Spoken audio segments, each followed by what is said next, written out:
Australia built some of the toughest, most iconic cars on the planet. The Holden Monaro, the Ford Falcon GT, legends, absolute legends, but for every hero there's a villain, and in the 1990s, mate, there were 7 of them. These are the cars that embarrassed engineers, frustrated buyers, and quietly disappeared from showrooms hoping nobody would notice.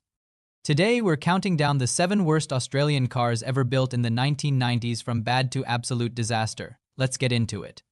Number 7, Toyota Lexan. Kicking off our list at number 7, the Toyota Lexan. Now, on paper, this should have worked. Toyota, reliable, dependable. The brand Aussies trusted. But here's the thing nobody tells you: the Lexan wasn't really a Toyota. It was a Holden Commodore wearing a Toyota badge. That's right, rebadged, reshuffled, and sent out into dealerships hoping buyers wouldn't notice. They noticed.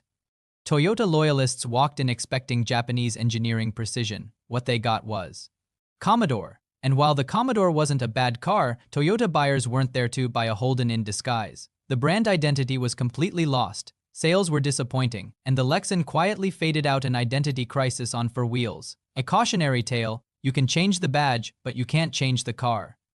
Number 6, Holden vs Commodore V6. Now, hold on before Commodore fans come at me. Hear me out. Not every versus Commodore was a disaster. The V8's brilliant, but the V6?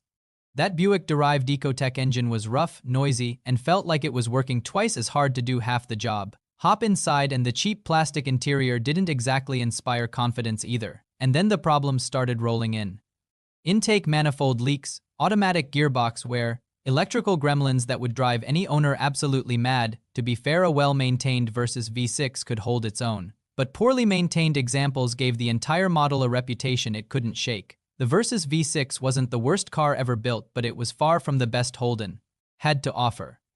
Number 5, Mitsubishi Magna T or TF. Now, the Magna had potential. It was comfortable, spacious, a proper family car. But potential means nothing when your gearbox gives up on the highway. The automatic transmission issues on these models became legendary, and not in a good way. Torque steer from the front-wheel drive setup made spirited driving feel like a wrestling match. Fuel economy didn't quite live up to expectations either. Gearbox failures, oil leaks, suspension wear that crept up on you faster than it should have. And when maintenance bills started arriving, owners quickly realized comfortable doesn't mean cheap to own. The Magna T or TF is the definition of a car that promised a lot and quietly let you down. Number 4, Ford Falcon AUO. Mate, where do we even start? Ford had the chance to reinvent the Falcon for a new era, and what did they deliver? The ugly duckling of Australian motoring, that oval-shaped styling, that front end, that interior. It looked like it was designed by someone who had never seen a car before. Australians did not hold back. The AU Falcon was roasted in showrooms, in pubs, and in every car magazine across the country. Now here's the honest truth. Mechanically, the AU wasn't actually bad. Under the skin, it was solid, reliable, and did the job. But in Australia, how your car looks matters, and the AU looked like Ford had lost the plot entirely. Sales took a hit, Ford knew it. And a facelift followed, trying to undo the damage. The AU Falcon, proof that good bones mean nothing if nobody wants to look at you. Number 3, Holden Nova. You want to know what the Holden Nova actually was?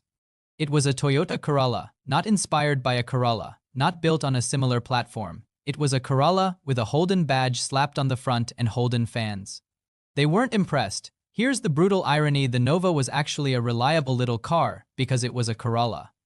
But the people who wanted reliability just went and bought the actual Corolla. It was the same car. And Holden buyers, people who wanted an Australian car, felt completely short-changed. The Nova had no unique identity, no reason to exist. In a market where you're competing against the very car you actually are, you're always going to lose. Number 2, Holden Apollo. If the Holden Nova was a rebadged Toyota Corolla, the Holden Apollo took badge engineering one step further. Under the bonnet and behind the dashboard, it was essentially a Toyota Camry wearing a Holden badge. And that was the problem, because the Toyota Camry was already one of the most trusted family cars in the world. It had a reputation for reliability, comfort, and low running costs. Families loved it, fleet buyers depended on it, and mechanics knew it as a car that rarely caused serious trouble. On paper, selling a Holden version of such a dependable sedan sounded like an easy win. But Holden buyers didn't want a Toyota with a different badge. They wanted a real Holden. Australian customers were fiercely loyal to the brand. They grew up with Kingswoods, Tyrannus, and Commodores. They expected something with a strong local identity and a distinctly Holden character. Instead, they were offered a conservative Japanese sedan that looked and felt exactly like the Camry already available at Toyota dealerships. The styling was bland and forgettable. There were no unique design features, no special performance options, and no compelling reason to choose it over the original. Inside, everything was pure Toyota. The switches, seats, and driving experience were all familiar Camry territory. Buyers quickly asked the obvious question: if this is just a Toyota Camry, why not buy the real one? That is exactly what most people did. The genuine Camry consistently outsold the Apollo. Customers trusted Toyota's badge more than Holden's imitation. Sales remained weak, showroom interest faded, and resale values dropped faster than expected. Ironically, the Apollo was not a bad car. In fact, it inherited the Camry's durability and comfort, making it one of the most reliable vehicles Holden ever sold. But reliability alone could not save it. Without a unique identity, the Apollo felt unnecessary. It was a copy of an already successful car, sold to customers who preferred the original. After years of disappointing sales, Holden quietly discontinued the Apollo. The Holden Apollo proved that even a great car can fail when buyers see it as an imitation rather than the real thing. Number 1 Ford Capri, and at number 1, taking the crown as the worst Australian car of the 1990s, is the Ford Capri. Born in Australia and built at Ford's Broadmeadows plant in Victoria, the Capri was meant to be a bold statement. Ford wanted to prove that Australia could design and manufacture a stylish, affordable, convertible sports car for the world. It was aimed squarely at the booming American market, where small open-top cars like the Mazda MX-5 were becoming hugely popular.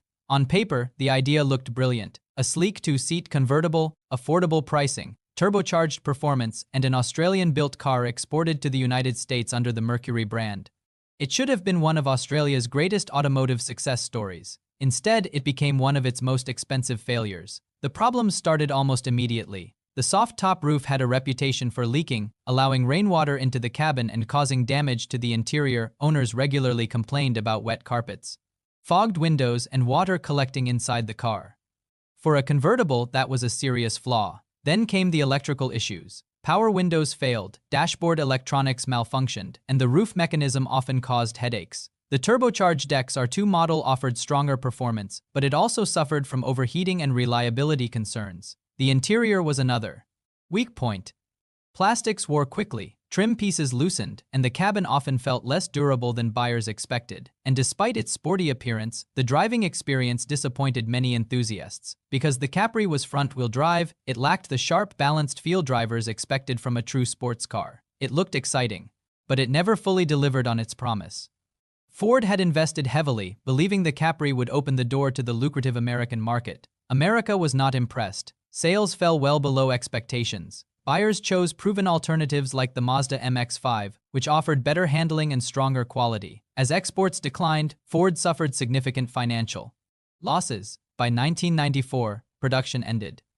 The Ford Capri was a convertible that leaked, a sports car that didn't feel truly sporty, and an export program that failed to capture international buyers. Ambitious, stylish, and full of promise, it ultimately became the most notorious Australian automotive failure of the 1990s.